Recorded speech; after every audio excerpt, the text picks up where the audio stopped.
इसके लायक हैं कि नहीं, इसके पात्र हैं कि नहीं, या ऐसे हवाबाजी करने आप चले आए हैं बिना कुछ जानकारी के। अभिमन्यु जैसा आपका हाल हो जाएगा, जिसमें आपके आसपास वाले लोग भी कहेंगे कि लास्ट जो दरवाजा है उसको तो मैं ही तोड़ दूंगा, लेकिन बाद में परिणाम क्या हुआ इस तरीके की पढ़ाई जाएगी कि एग्जामिनर ऐसे सर के बल उल्टा खड़ा हो जाए, तपस्या कर ले और फिर क्वेश्चन बनाए, उसके बाहर का पाठ्यक्रम और दूसरा आपका PYQ। इसी दो रास्ते पर अगर आप चल लेते हो तो आप राजा बन जाओगे, आप कलेक्टर बन जाओगे, और इन दो राहों को आप छोड़कर चले आप चपरासी भी बन जाओ तो मुझसे कहना। और देखो कोच का काम क्या होता है कि कोच पहले से ही उस रास्ते पर चला होता है जिस रास्ते पर आपको जाना होता है, तो उस रास्ते में बड़े बड़े पत्थर होते हैं, काफी बड़े बड़े पत्थर होते हैं, तो कोच आपका क्या करता है, मेरे जैसा कोच वो क्या करता है, तो वो जितने भी राहों के पत्थर हैं, बड़े बड़े विशाल विशाल पत्थर होते हैं, उनको तोड़ तोड़ जो है छोटे छोटे आकार दे देता है और उसके बाद आपके लिए एक अच्छी राह बना देता है। माझी की तरह छेनी और हथौड़ी उठाइए और जुट जाइए और पहाड़ को जो है तोड़ डालिए, भले ही कोई सहयोग ना दे। आप में से बहुत सारे ऐसे बच्चे होंगे जिनके पास पैसा नहीं होगा, जिनके पास तमाम संसाधन नहीं होगा, किसी के पास काफी खरीदने तक पैसा नहीं होगा, किसी के पास पेन तक नहीं होगा, लेकिन इसी में से कुछ लोग होंगे इसका रोना रोएंगे और बैठ जाएंगे, जबकि कुछ लोग होंगे इन्हीं को अपना अस्त्र शस्त्र बनाएंगे और संग्राम में जो है कूद जाएंगे। गरीबी में पैदा हुए हैं तो आप समझ लो आप राजा बनने के लिए जो है पैदा हो गए हैं, आपका व्यक्तित्व जो है राजा वाला हो गया है। जय हिंद प्यारे साथियों, नीरज IAS के इस ऑनलाइन मंच में आप सभी का भरपूर स्वागत है। दोस्तों, हम लोग बात कर रहे हैं UPSC भीष्म प्रतिज्ञा बैच के बारे में, जिसमें हम लोग छोटी छोटी जानकारी ले रहे हैं कि UPSC क्या होता है, IAS क्या होता है, IPS का पेपर कैसे होता है, सेंटर कैसे कैसे होते हैं, इसके लिए आयु सीमा कितनी निर्धारित की गई है, तमाम छोटे छोटे बिंदु पर महत्वपूर्ण बिंदु हैं, इन्हीं पर हम लोग चर्चा कर रहे हैं। मैं चाहता तो आप सभी का कोई ना कोई विषय से ही स्टार्ट कर देता, लेकिन शुरुआती लेवल पर ही आप सभी को इन बिंदुओं को जान लेना ही बहुत जरूरी है। अब कहोगे सर ये मार्केट में भी मिल जाएगा, ये जगह जगह वेबसाइट वगैरह पर भी मिल जाएगा, तो आप क्यों परेशान हो रहे हो? तो मैं परेशान इसलिए हो रहा हूं क्योंकि आप सब जो है, मुझे कभी कभी लगता है कि आप सब लोग जो है कहीं जाते हो, एक वीडियो कोई चलाए, मार्केट में बहुत हवाबाजी है, दूसरी वीडियो आ गई, तब तक आप उसको देखने लगते हो, फिर कहते हो चलो कल देख लूंगा, परसों देख लूंगा। तो इससे अच्छा है कि मैंने अभी कोई किसी चीज की शुरुआत ही नहीं की है और सबसे पहले इन्हीं सब बिंदुओं को ही बता रहा हूं, तो इससे आपका भी मन लगने वाला है। और इस तरीके से अगर आप मुझी से पढ़ रहे हैं और मेरे द्वारा इन चीजों को जानेंगे, तब आपको और भी आसान तरीके से समझ में आएगा और आसान तरीके से आप जान भी पाएंगे। तो इसलिए छोटे छोटे बिंदुओं पर ही हम लोग फोकस कर रहे हैं। अभी लगभग 1 से 2 क्लास और चलेगी, उसके बाद मैं आपको एक क्लास स्पेशल बताऊंगा जिसमें आप सभी को केवल फॉर्म भरना सिखाऊंगा। वह वीडियो आपके लिए बहुत ही महत्वपूर्ण होगी ताकि आप तैयारी से पहले अपने सारे बिंदुओं को जान लिए हैं और उसके बाद तब आप निर्णय लीजिएगा कि आपको तैयारी करना है कि नहीं करना है। क्या मैं जो जो चीज बता रहा हूं इसके योग्य आप हैं कि नहीं, इसके लायक हैं कि नहीं, इसके पात्र हैं कि नहीं, या ऐसे हवाबाजी करने आप चले आए हैं बिना कुछ जानकारी के। तो जब मैं A to Z सारी जानकारियां दे दूंगा, जब मैं बता दूंगा कि इतने इतने विषय आपको प्री में पढ़ना है, इतने मेंस में पढ़ना है, इस तरीके का पात्रता होता है, इतना आप अगर योग्य हैं, इस लायक हैं, तो आप भरिए। जब सारा कुछ आप जान जाओगे तब आपको फिर आसानी हो जाएगी कि मुझे इस क्षेत्र में उतरना है कि नहीं उतरना है। और रह गई बात कि इन सबको जाने बगैर भी काम हो जाएगा, तो मैं कहूंगा नहीं होगा। अब भले ही सारा सिलेबस पढ़ लो, लेकिन बाद में यही होगा कि अभिमन्यु जैसा आपका हाल हो जाएगा, जिसमें आपके आसपास वाले लोग भी कहेंगे कि लास्ट जो दरवाजा है उसको तो मैं ही तोड़ दूंगा, लेकिन बाद में परिणाम क्या हुआ ये आप सबके समक्ष प्रस्तुत है, देखिए जाइए। तो इसलिए मैं 1 से 2 क्लास में अभी इन सब मुद्दों पर बात करूंगा। एक क्लास आपकी होगी कि PCS की तैयारी जो है कैसे करें, एकदम जीरो लेवल से, उसकी भी चर्चा की जाएगी। और उसके बाद आपका एक क्लास RO पर स्पेशल होगा, उसमें भी A to Z आपको जानकारी दी जाएगी कि OTR कैसे होता है, फॉर्म कैसे भरते हैं, कितनी एलिजिबिलिटी होनी चाहिए, यानी कितने वर्ष का मैं हो जाऊं तब फॉर्म भरूं, ये सारी चीजें उसमें भी आपको विधिवत तरीके से बताई जाएंगी। तो देरी न करते हुए आइए आगे बढ़ते हैं। तो देखिए, ये हमारा यूपीएससी का जो है, ये हमारा यूपीएससी का जो है फाउंडेशन बैच है, जिसका नाम है भीष्म प्रतिज्ञा बैच। आप सभी की जानकारी के लिए बता दूं कि इस बार की परीक्षा जो है मई में आपकी आयोजित की जा रही है।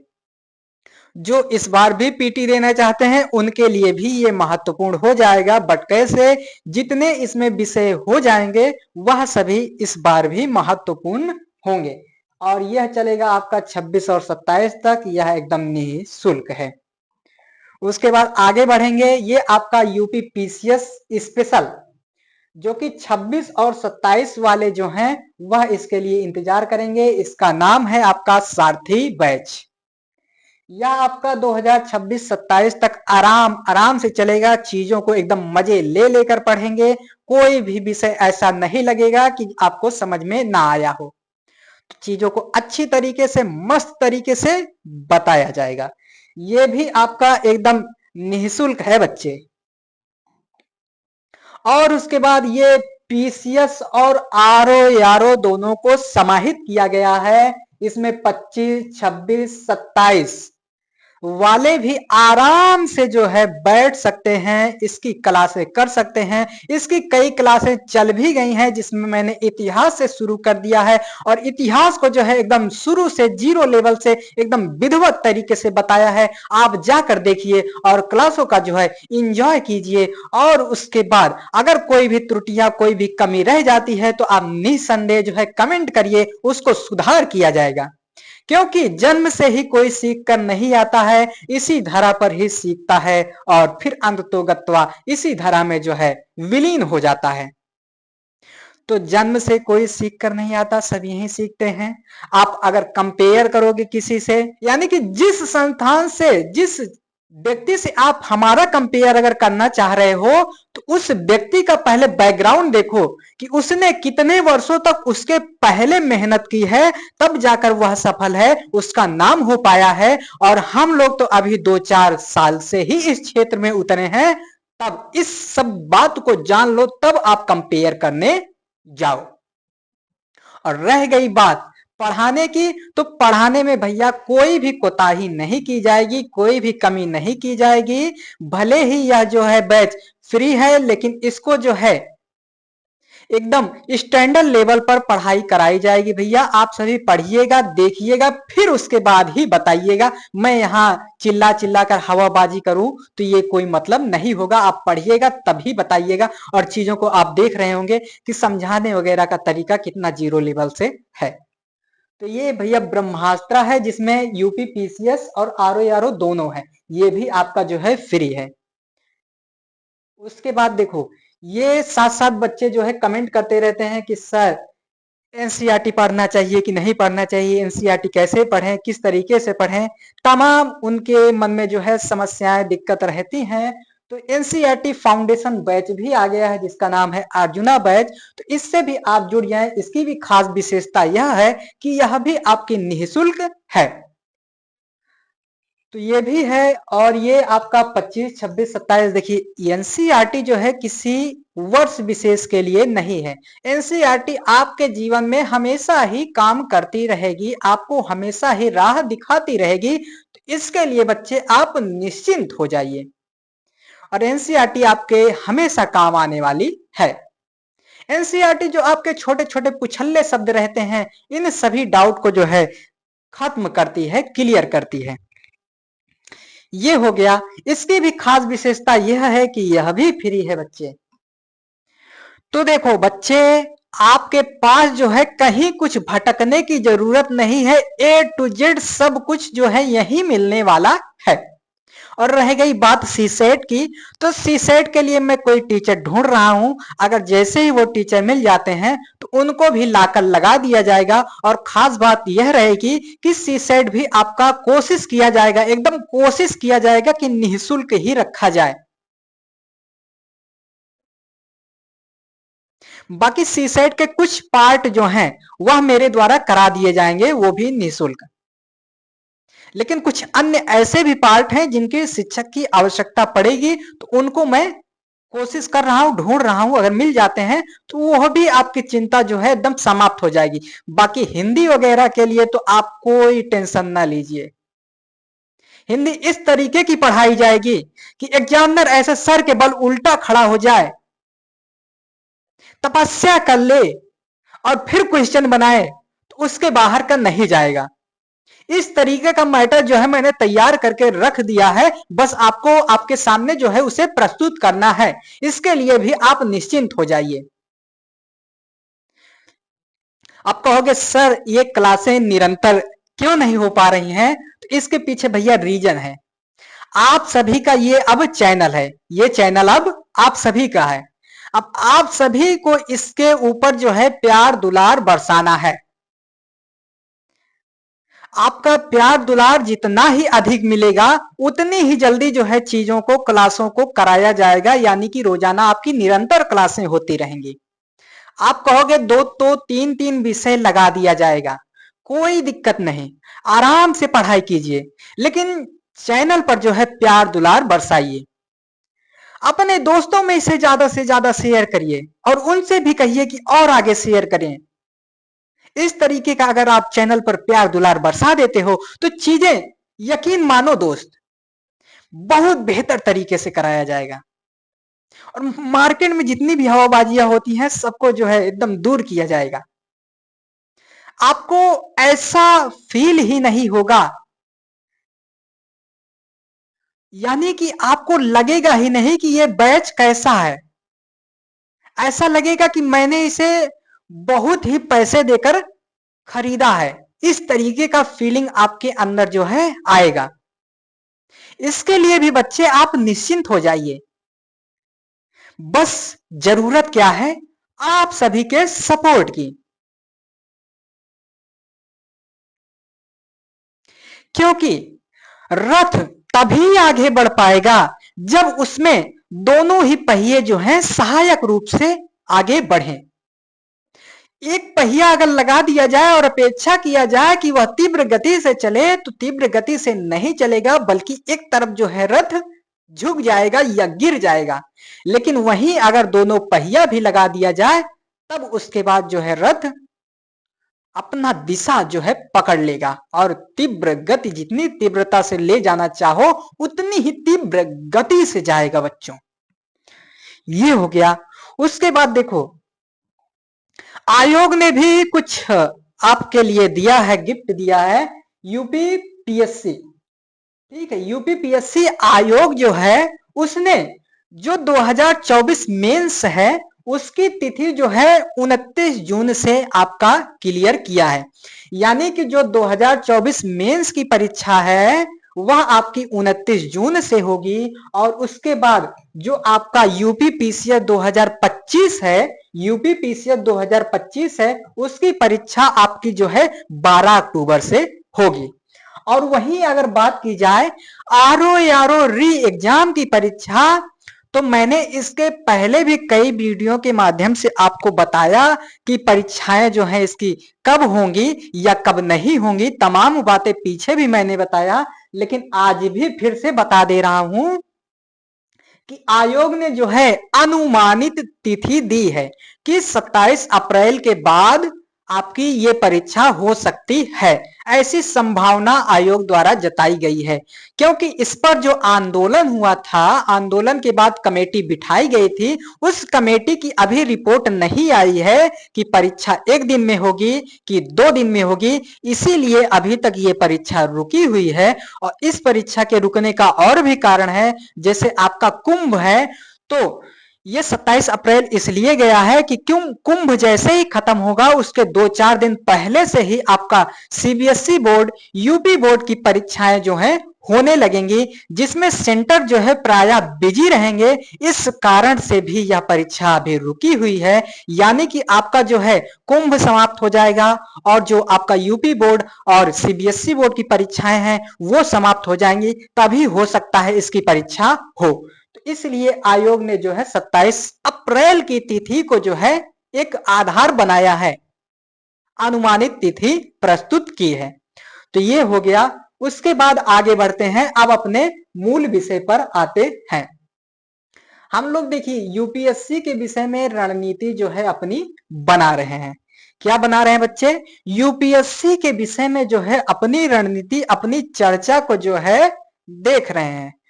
तो इसमें हम लोग देख रहे थे कि एक हमारे मित्र ने जो है, एक हमारे सज्जन व्यक्ति ने जो है कहा कि सर ये बता दीजिए कि 12th के बाद जो है यूपीएससी की तैयारी कैसे करूं। तो उन पर जो है एक अलग से लेक्चर मैंने दे दिया है कि आपको किस तरीके से अपनी तैयारी को करना है। A to Z उसमें चीजें बता दी हैं। हाँ, उसमें एक चीज यह छूट गई थी और एक हमारे सज्जन मित्र ने कमेंट भी किया था कि सर जो पीवाईक्यू है उसको डे 1 यानी कि बीए पार्ट 1 से ही फॉलो करना है। तो उनके लिए बच्चे मैं बता दूं कि आप जो है पीवाईक्यू फर्स्ट ईयर में आपको केवल एनसीईआरटी पढ़नी है। एनसीईआरटी जब पढ़िएगा तो आप जैसे एनसीईआरटी में पहला चैप्टर पढ़ रहे हैं तो उसी चैप्टर से संबंधित पीवाईक्यू देखिएगा।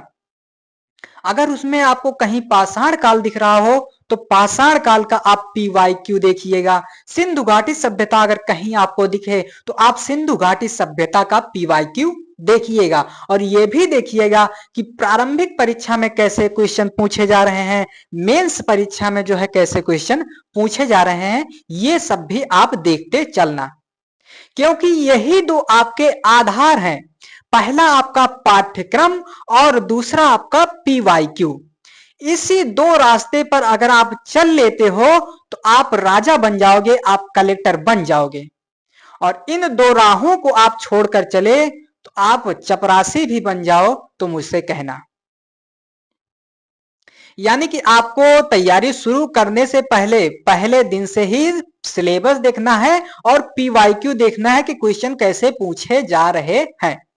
पाठ्यक्रम आपको कहेगा, पाठ्यक्रम आपको बताएगा कि हमें इतना चीज पढ़ना है, और पीवाईक्यू बताएगा, पीवाईक्यू अर्थात प्रीवियस ईयर क्वेश्चन, यानी कि पिछले वर्ष में पूछा गया प्रश्न। पीवाईक्यू आपको बताएगा कि कितना पढ़ना है। आशा करता हूं आप समझ गए होंगे कि सिलेबस आपको बताएगा कि भैया ये चीजें पढ़नी है, लेकिन पीवाईक्यू आपको बता देगा कि इन चीजों में केवल यही चीज पढ़ना है। तो आपको दो रास्ते पर चलना है भैया, पाठ्यक्रम और पीवाईक्यू। इसको तैयारी के पहले दिन से ही आपको देखना है। प्रारंभिक परीक्षा और मुख्य परीक्षा दोनों के पीवाईक्यू आपको देखते चलना है और यह भी जानना है कि क्वेश्चन किस तरीके का पूछा जा रहा है, किस लेवल पर पूछा जा रहा है। इसी दो राह पर आपको शुरू से अंत तक चलना है बच्चे। तो आशा करता हूं आपका भी जवाब आपको मिल गया होगा। और भी अगर किसी के मन में कोई भी संशय आता है, कोई भी डाउट आता है, तो आप निसंदेह जो है कमेंट बॉक्स में जो है अपनी प्रतिक्रिया जो है दे सकते हैं। ये हो गया। उसके बाद देखो यूपीएससी की ही बात कर रहे हैं। अगर मैं चाहता तो आपका किसी विषय से जो है शुरुआत कर देता, लेकिन इससे बच्चे क्या होगा कि आपको जो छोटी छोटी जानकारियां हैं यह नहीं मिल पाएंगी। कि हमें फॉर्म अप्लाई करना है, पता नहीं मेरी उम्र हुई है कि नहीं, पता नहीं मैं कितने अटेम्प्ट दे सकता हूं, कितने नहीं, मेरे लिए क्या योग्यता होनी चाहिए, क्या पात्रता होनी चाहिए, तमाम बातें जो हैं आपके मन में रहती हैं। यानी कि हम तैयारी शुरू करने से पहले ही इन बातों को जान लें, तब इस क्षेत्र में कूदेंगे, तब हमको मजा भी आएगा, क्योंकि सारी चीजें जो है, सारा डाउट जो है हमारा क्लियर रहेगा। जब सब कुछ क्लियर हो जाएगा तो राहें भी हमारी आसान होती चलेंगी। और देखो कोच का काम क्या होता है कि कोच पहले से ही उस रास्ते पर चला होता है जिस रास्ते पर आपको जाना होता है। तो उस रास्ते में बड़े बड़े पत्थर होते हैं, काफी बड़े बड़े पत्थर होते हैं। तो कोच आपका क्या करता है, मेरे जैसा कोच वो क्या करता है, तो वो जितने भी राहों के पत्थर हैं, बड़े बड़े विशाल विशाल पत्थर होते हैं, उनको तोड़ तोड़ कर जो है छोटे छोटे आकार दे देता है और उसके बाद आपके लिए एक अच्छी राह बना देता है। यानी कि इसे इस तरीके से समझो कि मैं आपका कोच या शिक्षक क्या करता है, तो जैसे ये आपका राह हो गया, ये आपका रास्ता हो गया, तो इस रास्ते पर जो है बड़े बड़े पत्थर रहते हैं, बड़े बड़े विशाल विशाल पत्थर रहते हैं। और आपका जो ये कोच है, जो आपके सामने दिख रहा है, जो आपका ये शिक्षक है आपके सामने दिख रहा है, वह इस रास्ते से जो है गुजरा होता है, कई बार आया गया होता है।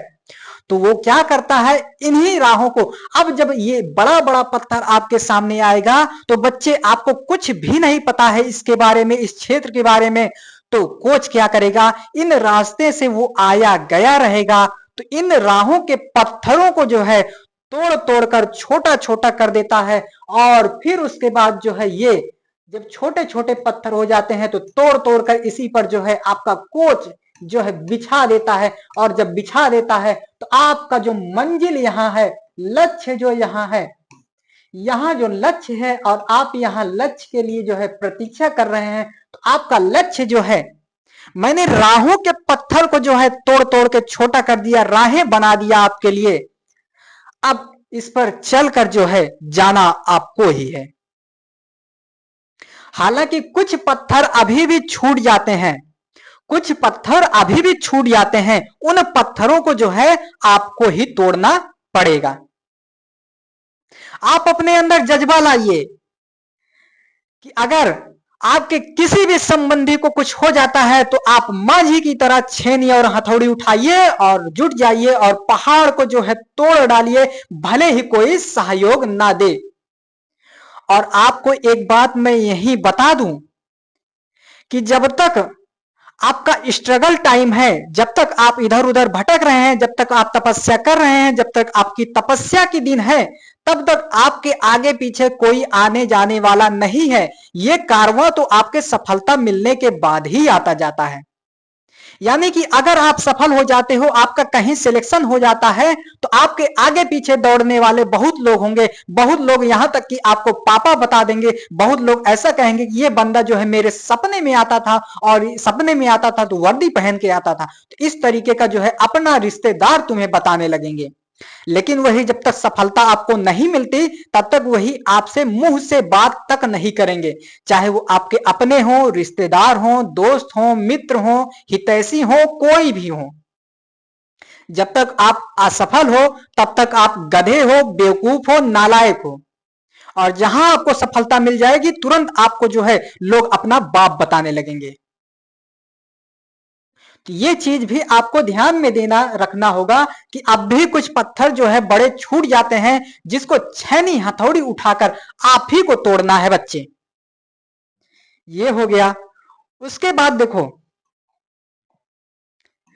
हम अभी पूरी तरह से नहीं आए, तो रणनीति में जो है आपको यही करना है। आपको पाठ्यक्रम देखना है, सिलेबस देखना है, सिलेबस या पाठ्यक्रम देखना है और पीवाईक्यू देखना है। और आपको मेहनत जो है सही दिशा में करनी है और सही रणनीति के साथ। रणनीति से आप कोई भी युद्ध उठा के देख लीजिए, चाहे महाभारत का युद्ध हो, चाहे आप एक फिल्म देखते होंगे बाहुबली फिल्म, और चाहे अनेक ऐसे और भी ऐतिहासिक फिल्म हैं उसमें आप देखते होंगे, रुद्रमा देवी ही फिल्म उठा के देख लीजिए। तमाम फिल्में आप देखेंगे उनकी रणनीतियां जो हैं, उनकी सेना जो है कम थी। जैसे आप में से बहुत सारे ऐसे बच्चे होंगे जिनके पास पैसा नहीं होगा, जिनके पास तमाम संसाधन नहीं होगा, किसी के पास कॉपी खरीदने तक पैसा नहीं होगा, किसी के पास पेन तक नहीं होगा। लेकिन इसी में से कुछ लोग होंगे इसका रोना रोएंगे और बैठ जाएंगे, जबकि कुछ लोग होंगे इन्हीं को अपना अस्त्र शस्त्र बनाएंगे और संग्राम में जो है कूद जाएंगे। कि युद्ध जो है आत्मबल के बलबूते जीता जाता है। वहीं महाभारत का भी युद्ध आप उठा के देख लो, सारा सब कुछ सज गया, तैयारी हो गई, और जब लास्ट टाइम आया तो केशव ने कहा मैं तो हथियार उठाऊंगा ही नहीं। सारे के सारे चौंक गए, विपक्ष जो है खुश हो गया कि अब तो मेरी जीत निश्चित ही है। अर्जुन कहते हैं आप मेरे पक्ष में भी आ रहे हो और शस्त्र भी नहीं उठाएंगे तो ये कैसे चलेगा। तो केशव कहते हैं कि युद्ध जो है गांडीव के बलबूते नहीं जीते जाती, युद्ध जो है रणनीति के बहाने जीती जाती है, रणनीति के बनाने पर जीती जाती है, रणनीति के आधार पर जीती जाती है। और आप वही रणनीति पूरे महाभारत के युद्ध में देखते हैं। 5 ही पांडव हैं, इस तरफ उतना ज्यादा कोई नहीं है। अगर यही केसों को अगर शस्त्र उठा लेते हो तो एक ही बार में सबको निपटा देते, लेकिन वो शस्त्र नहीं उठाते हैं और अपनी रणनीति से ही सबको पराजित कर देते हैं। कर्ण जब तक विजय धनुष उसके हाथ में है तब तक कोई उसे पराजित कर ही नहीं सकता। अश्वत्थामा, अजर अमर, गुरु द्रोण जो कि इन्हीं अर्जुन के ही गुरु हैं, भीष्म पितामह, इच्छा मृत्यु वाले, इतने भारी भारी योद्धा, और इधर कौन, तो गांडीवधारी अर्जुन। अगर केशव की रणनीति ना होती, केशव ना होते तो अर्जुन को जो है कौरव पक्ष पटक पटक के मारता और अर्जुन भागते रास्ता न मिलता। और जब जब अर्जुन के जो है विजय की बात आएगी, सर्वश्रेष्ठ धनुर्धर की बात आएगी, तब उसमें दो देखने को आपको जरूर मिलेंगे, एक कर्ण और दूसरे आपका हो जाएगा एकलव्य। तो इस तरीके से केवल अस्त्र शस्त्र के बलबूते ही युद्ध नहीं जीते जाते, उसके साथ होती है रणनीति। तो आप सभी गरीब हैं, कोई दिक्कत नहीं, पैसे नहीं है कोई दिक्कत नहीं, लेकिन आप सभी को सारा कुछ दिया तो जा रहा है, अब चिंता किस बात की। आप उतरो मैदान में, कूदो, जो होगा देखा जाएगा। अब कुछ लोग इसी में असफल हो जाते हैं तो कहते हैं हमारे बसे का नहीं है, हम कुछ नहीं कर सकते, जिंदगी हमें ही सब परेशान कर रही है। अगर देखो आपको दुख मिल रहा है तो आप अपने आप को सौभाग्यशाली मानो कि कम से कम दुख तो आ रहा है आपके पास। बहुत से लोग परेशान है, सुख ही सुख है, लेकिन उनकी जिंदगी उठा के देख लो, कहीं उनका इतिहास में नाम तक नहीं है। तो अगर दुख मिल रहा है तो समझ लो आपके चमकने की बारी आ गई है,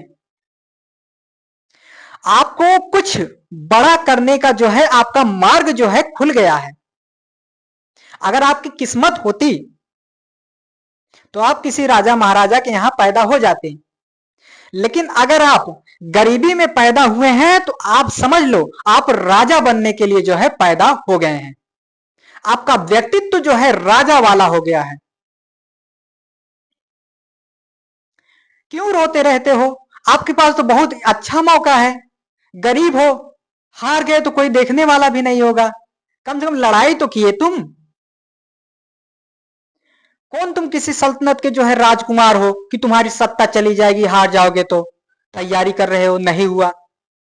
कहेंगे सर हम तैयारी कर रहे थे हमारा नहीं हुआ। अरे नहीं हुआ तो नहीं हुआ, कौन सा तुम्हारा साम्राज्य चला गया, कौन सा तुम्हारी गद्दी चली गई।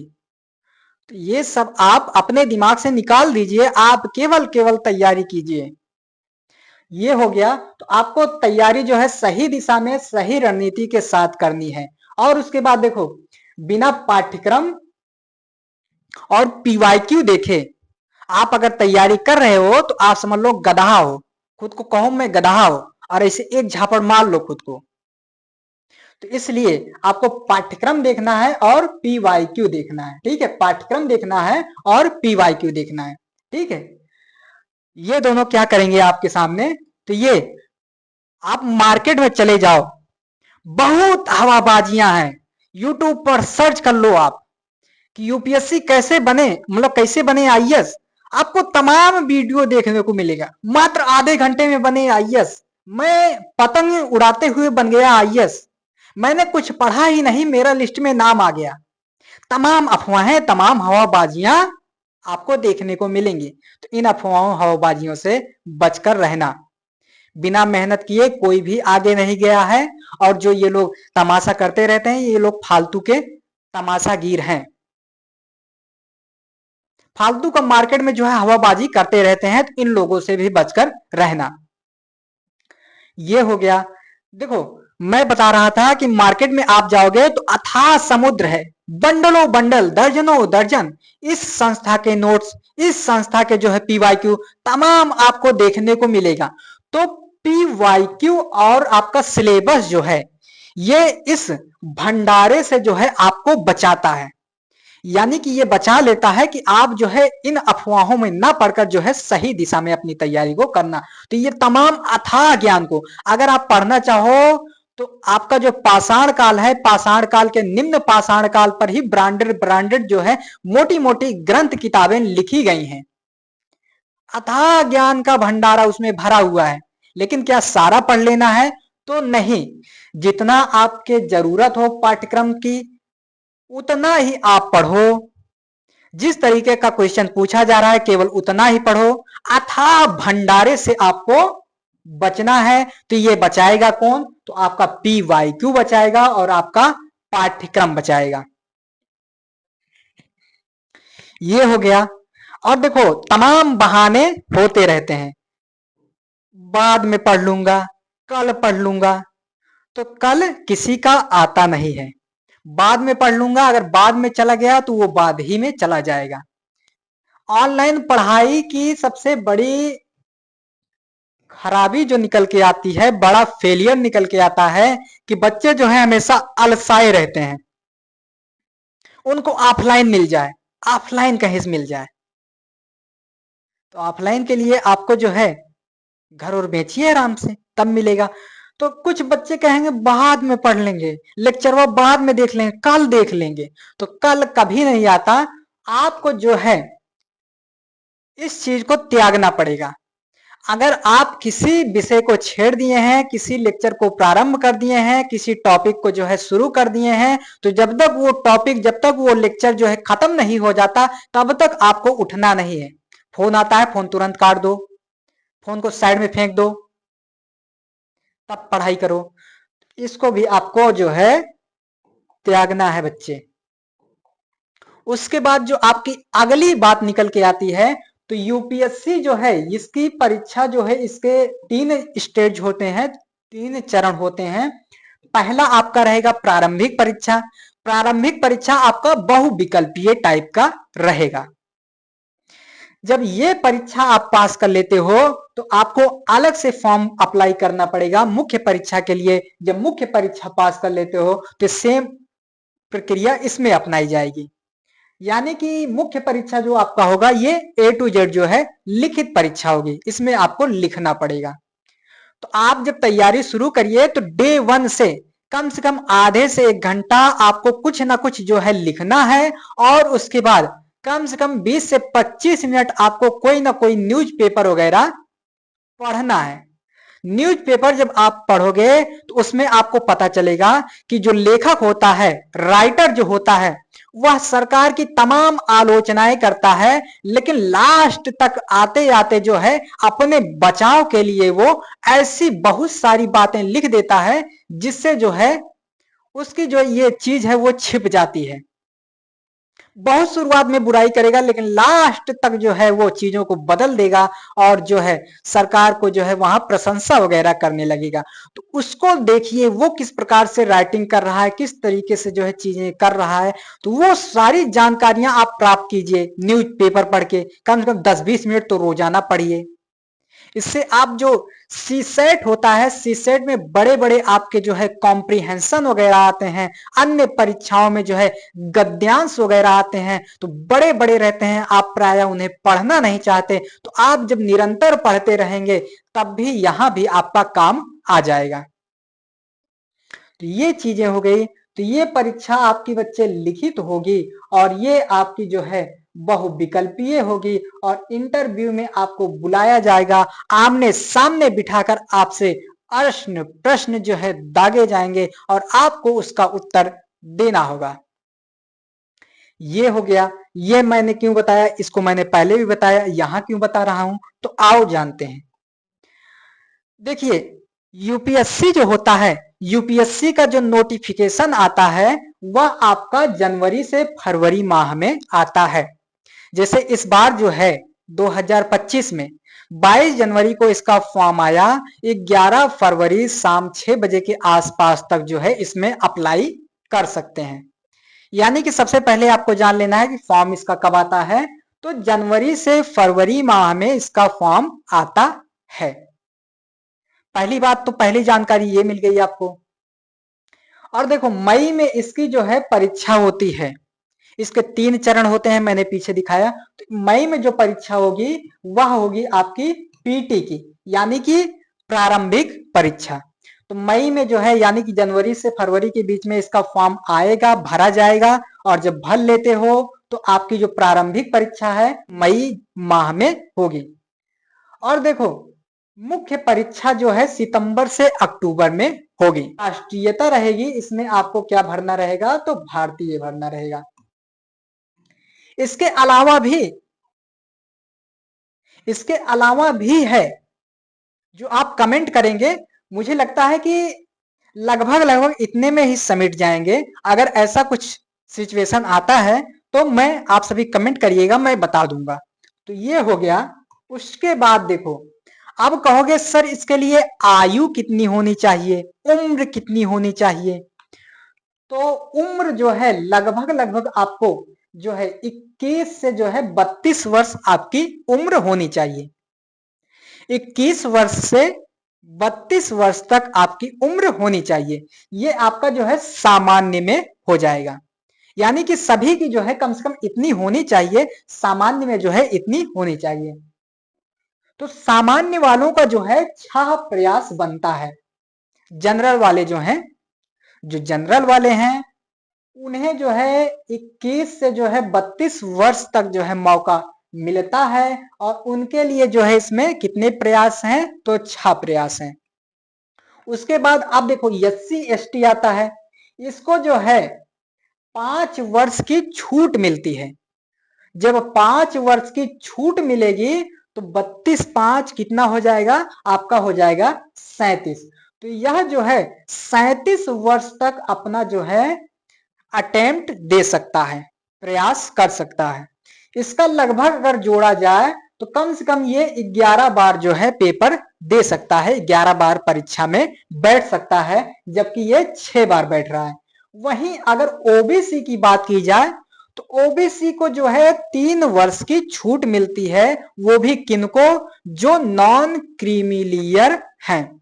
यानी कि जैसे ये मान लो क्रीम वाली परत है, तो क्रीम वाली परत में जो है, यानी कि जैसे ये वाला परत हो गया तो इसमें बहुत सारा क्रीम है, तो ये वाला नहीं। इसके अलावा जहां क्रीम नहीं है, जहां क्रीम नहीं है, नॉन क्रीमी लेयर, जिसके पास कोई भी क्रीम नहीं है, यानी कि वो अब भी पिछड़ा हुआ है।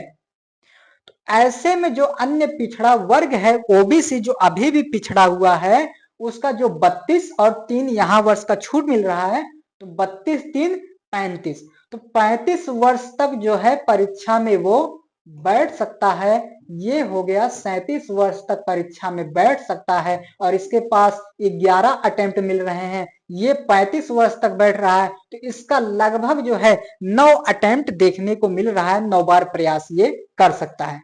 वहीं अगर दिव्यांग जनों की बात की जाए तो उनको 10 वर्ष की जो है छूट मिलती है। तो यहां आप 32 और 10 ये 42 वर्ष, 32 10 42, तो 42 वर्ष तक ये लोग जो है असीमित बार जो है अपना अटेम्प्ट दे सकते हैं, अपना प्रयास जो है कर सकते हैं, परीक्षा में बैठ सकते हैं। उसके बाद अन्य भी 2 कैटेगरियां बताई गई हैं, जैसे सैनिक पृष्ठभूमि से है और भी अन्य हैं। इनके लिए जो है 3 से 5 वर्ष की छूट जो है दी जाती है। अगर इनमें से कोई होंगे तो आप मैसेज कीजिएगा, कमेंट कीजिएगा, उनके लिए जो है स्पेशल क्लास के लिए दे दी जाएगी। तो इनके लिए भी 3 से 5 वर्ष की छूट दे दी जा सकती है। तो इस तरीके से जो है 32 3 इसमें जोड़ेंगे तो 35 हो जाएगा, इसमें जोड़ेंगे 5 तो 37 हो जाएगा। ठीक है, तो इस तरीके से।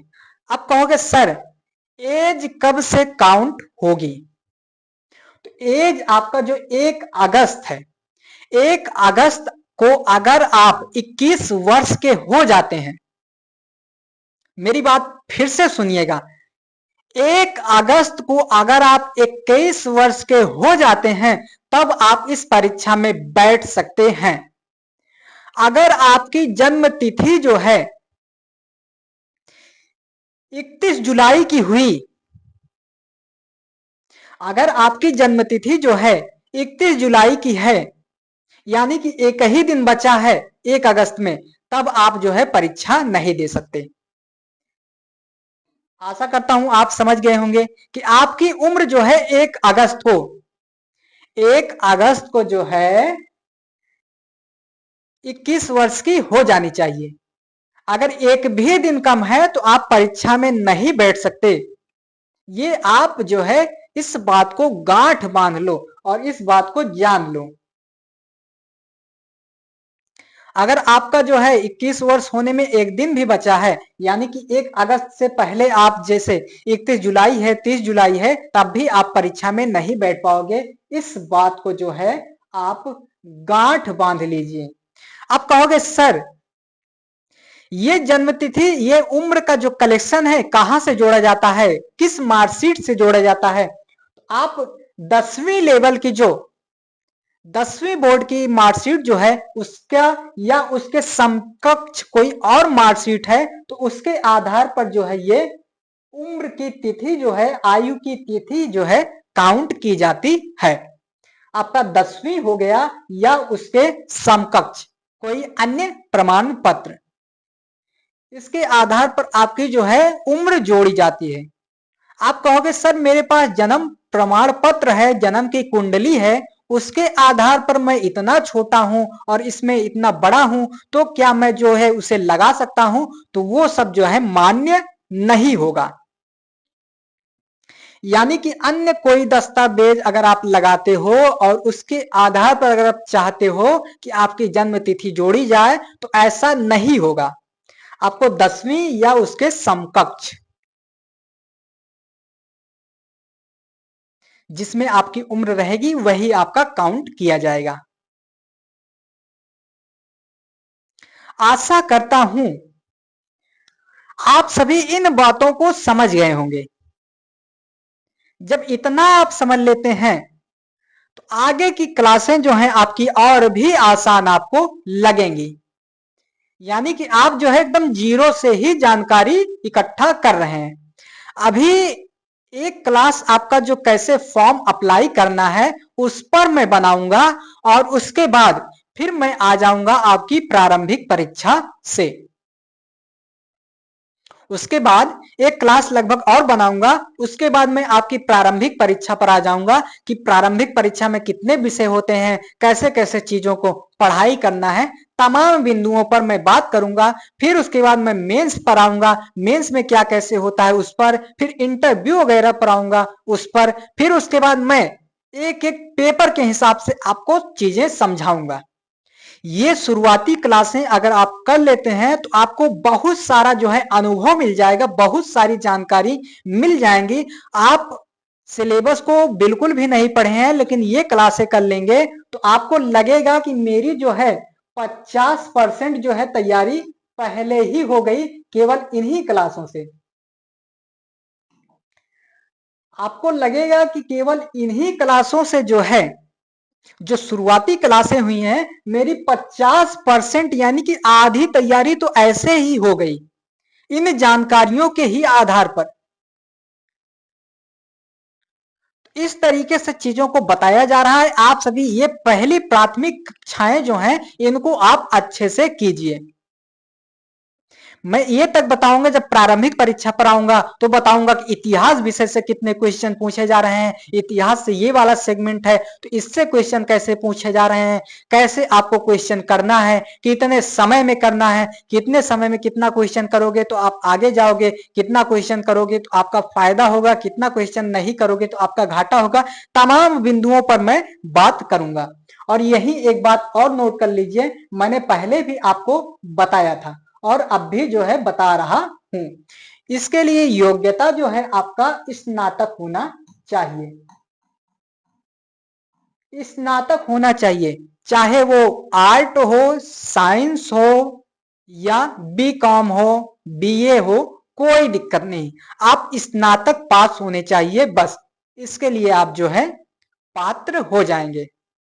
आप यूपीएससी के लिए फॉर्म अप्लाई कर सकते हैं।